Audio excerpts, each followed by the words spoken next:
చేసుకోవాలి. పదండ్రా. ఉసే కుజల, పచ్చని జీవితాల్లో నిప్పులు పోస్తున్నావే, పల్లకిలో తిరిగేవాళ్ళని పాడలెక్కిస్తున్నావే, ఎంతో మంది ఆడపిల్లల జీవితాల్లో నిప్పులు పోస్తున్నావు.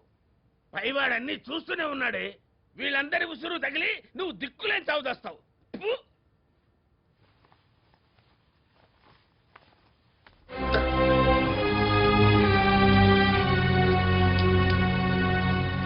రంగా, ఆ మంట నీళ్లతో చల్లారేది కాదు. కడుపులో ఉన్నది కరగాలంటే మరో 2 రాత్రులైనా తెల్లారాలి.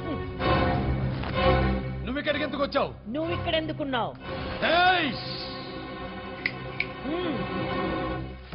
ఇందు మూలంగా అందరికీ తెలియజేయిందేమనగా, నా ఇంటిని యావదాస్తిని నా ఇష్టపూర్వకంగా అమృతకు వ్రాసిస్తున్నాను. ఇట్లు పుండరీక రంగనాథుడు.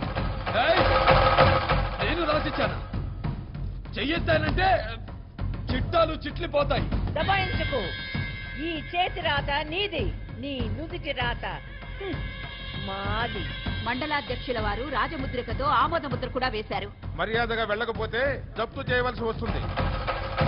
ఇంత మోసానికి ఒడిగెడతారా? మోసం కాదు, మోహంతో మా అమ్మాయి ఒడికి చేరింది నువ్వు. మా చెల్లి నీతో ఒక మాట చెప్పమంది. తన అందచందాలకు నీ ఆస్తిపాస్తులు తన కాలి గోటితో సమానమని. అంత మాట అందా? అయితే నేనంటున్నది కూడా దానికి చెప్పు. దాని తలదన్నే అందగత్తెలను తీసుకొస్తాను. చిటికెలో ఈ ఆస్తి కన్నా 100 రెట్లు సంపాదిస్తాను. దాని గర్వం అణిచేస్తాను.